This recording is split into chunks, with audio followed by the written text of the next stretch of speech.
Here we will see Introduction to Array in Python. An array is a collection of items stored at continuous memory locations. Array is a container or data structure which can hold a fixed number of items, and these items should be of the same type. This makes it easier to calculate the position of each element by simply adding an offset to a base value, that is the memory location of the first element of the array. Generally, it is denoted by the name of the array.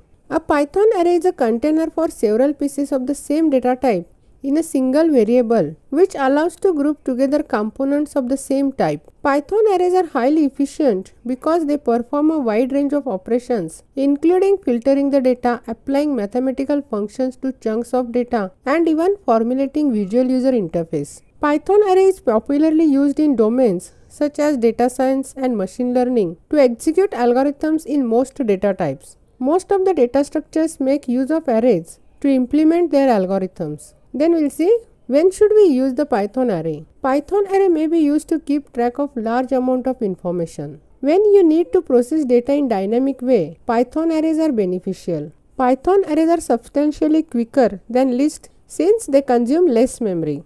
Arrays are not built into the Python programming language. For this reason, they must be imported using the ArrayPython module before they can be utilized. If you wish to do mathematical computations, you should import the NumPy library and use NumPy arrays. Aside from that, you should only use Python arrays when absolutely necessary, since lists are more versatile and operate in similar fashion.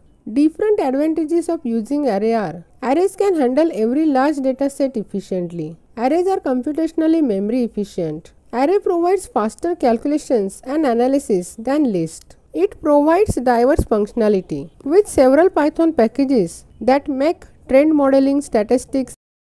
Difference between lists and arrays are: lists are inbuilt data structures.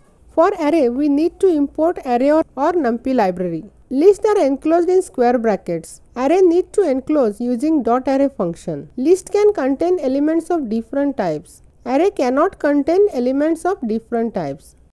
With list, variable size nesting is possible. Array need to have the same size of the array for nesting, and list cannot apply directly arithmetic operations. Array can apply direct arithmetic operations.